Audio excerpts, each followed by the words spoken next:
বন্ধুসকল অসমীয়া পাঠশালা ইউটিউব চেনেলটোলৈ আপোনালোকক পুনৰবাৰ স্বাগতম জনাইছোঁ। আজি মই অসম পুলিচৰ বাবে কেইটামান যথেষ্ট গুৰুত্বপূৰ্ণ সাধাৰণ জ্ঞানৰ প্ৰশ্ন লৈ আহিছোঁ। কেৱল অসম পুলিচ বুলিয়ে নহয় আৰু অসমৰ যিবিলাক পৰীক্ষা সকলোবিলাক পৰীক্ষাৰ কাৰণে এই ভিডিঅ'টো যথেষ্ট গুৰুত্বপূৰ্ণ। আহক ভিডিঅ'টো আৰম্ভ কৰোঁ। প্ৰথম প্ৰশ্নটো হৈছে আন্তৰ্জাতিক নাৰী দিৱস কিমান তাৰিখে পালন কৰা হয় আৰু 8 মাৰ্চ তাৰিখে আন্তৰ্জাতিক নাৰী দিৱস পালন কৰা হয়। দ্বিতীয় প্ৰশ্নটো হৈছে অসম সাহিত্য সভাৰ প্ৰথম সভাপতি কোন? অসম সাহিত্য সভাৰ প্ৰথম সভাপতি আছিল পদ্মনাথ গোহাঁই বৰুৱা আৰু প্ৰথম অধিৱেশন অনুষ্ঠিত হৈছিল শিৱসাগৰত 1917 চনত। তৃতীয় প্ৰশ্নটো হৈছে অসমৰ ৰাষ্ট্ৰীয় উদ্যান কেইখন? আৰু অসমৰ ৰাষ্ট্ৰীয় উদ্যান হৈছে 5খন আৰু সেই ৰাষ্ট্ৰীয় উদ্যান কেইখন হ'ল কাজিৰঙা ৰাষ্ট্ৰীয় উদ্যান, মানাহ ৰাষ্ট্ৰীয় উদ্যান, ডিব্ৰু-চৈখোৱা ৰাষ্ট্ৰীয় উদ্যান, ওৰাং ৰাষ্ট্ৰীয় উদ্যান আৰু নামেৰি ৰাষ্ট্ৰীয় উদ্যান।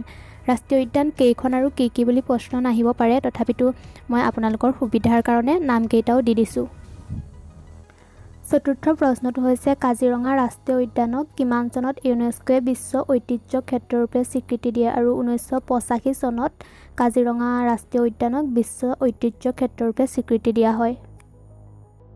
5 নম্বৰৰ প্ৰশ্নটো হৈছে এছিয়ান গেমছত স্বৰ্ণ পদক লাভ কৰা প্ৰথম অসমীয়া কোন? আৰু প্ৰথম অসমীয়া ব্যক্তিজন আছিল ভোগেশ্বৰ বৰুৱা। তেওঁ 1966 চনত এছিয়ান গেমছত স্বৰ্ণ পদক লাভ কৰে।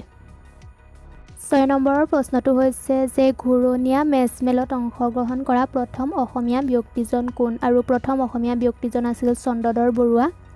1930 চনত লণ্ডনত অনুষ্ঠিত হোৱা ঘূৰণীয়া মেজমেলত তেওঁ অংশগ্ৰহণ কৰে। নেক্সট প্ৰশ্নটো হ'ল অসমৰ মানচেষ্টাৰ বুলি কোনখন চহৰক জনা যায়? আৰু অসমৰ মানচেষ্টাৰ বুলি শুৱালকুছিক কোৱা হয়। 8 নম্বৰৰ প্ৰশ্নটো হ'ল যে বিধানসভাৰ সদস্যসকলৰ কাৰ্যকাল কিমান বছৰ? আৰু বিধানসভাৰ সদস্যসকলৰ কাৰ্যকাল হৈছে 5 বছৰ। ইয়াৰ পিছৰ প্ৰশ্নটো হৈছে অসম সাহিত্য সভাৰ কিমান চনত প্ৰতিষ্ঠা হয়? ইয়াৰ আগৰ প্ৰশ্নটোত আচলতে সেই বিষয়ে আমি আলোচনা কৰিছোঁৱেই। 1917 চনত অসম সাহিত্য সভাৰ প্ৰতিষ্ঠা হয় আৰু প্ৰতিষ্ঠাৰ পিছতে সেই বছৰতে ইয়াৰ প্ৰথমখন অধিৱেশন অনুষ্ঠিত হয় শিৱসাগৰত। 10 নম্বৰৰ প্ৰশ্নটো হৈছে মাধৱ কন্দলীক কোনে অপ্ৰমাদী কবি আখ্যা দিছিল? শ্ৰীমন্ত শংকৰদেৱে তেওঁক অপ্ৰমাদী কবি আখ্যা দিয়ে। ইয়াৰ পিছৰ প্ৰশ্নটো হৈছে অসমীয়া ভাষাৰ প্ৰথম গল্প সংকলনখনৰ নাম কি? আৰু সেইখন আছিল সুৰভি লক্ষ্মীনাথ বেজবৰুৱাদেৱৰ আছিল আৰু প্ৰকাশিত হৈছিল 1909 চনত। 12 নম্বৰৰ প্ৰশ্নটো হৈছে বিশ্বৰ সৰ্বোচ্চ শৃংগ এভাৰেষ্ট আৰোহণ কৰা প্ৰথমগৰাকী অসমীয়া কোন? আৰু তেওঁ আছিল তৰুণ শইকীয়া। আৰু পিছৰ প্ৰশ্নটো হৈছে প্ৰথম অসমীয়া আত্মজীৱনীখনৰ নাম কি? আৰু প্ৰথম অসমীয়া আত্মজীৱনীখন আছিল মোৰ জীৱন সোঁৱৰণ আৰু সেইখন আছিল লক্ষ্মীনাথ বেজবৰুৱাৰ।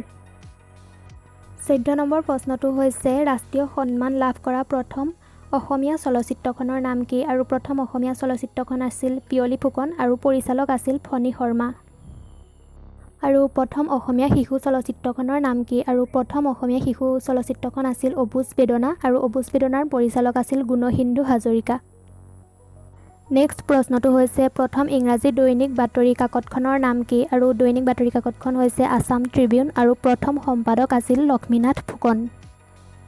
17 নম্বৰৰ প্ৰশ্নটো হৈছে অসমৰ প্ৰথম সংবাদপত্ৰখন কি? আৰু অসমৰ প্ৰথম সংবাদপত্ৰখন হৈছে অৰুণোদয়। অৰুণোদয়ৰ সম্পাদক আছিল নাথান ব্ৰাউন। নেক্সট প্ৰশ্নটো হৈছে প্ৰথম অসমীয়া শিশু আলোচনীখন কি? আৰু প্ৰথম অসমীয়া শিশু আলোচনীখন হৈছে ল'ৰা বন্ধু। ল'ৰা বন্ধুৰ সম্পাদক আছিল কৰুণাভিৰাম বৰুৱা।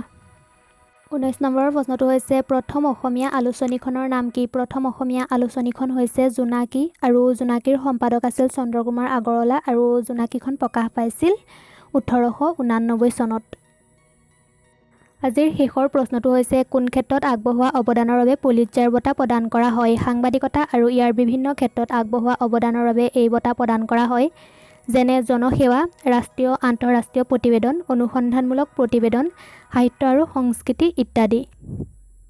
বন্ধুসকল আজিলৈ ভিডিঅ'টো ইমানেই। ভিডিঅ'টো কেনেকুৱা পালে কমেণ্ট বক্সত জনাবলৈ নাপাহৰিব। যদি ভিডিঅ'টো চাই ভাল পালে লাইক কৰিব, শ্বেয়াৰ কৰিব আৰু ছাবস্ক্ৰাইব কৰি কাষত থকা বেল আইকনটো প্ৰেছ কৰি ল'ব।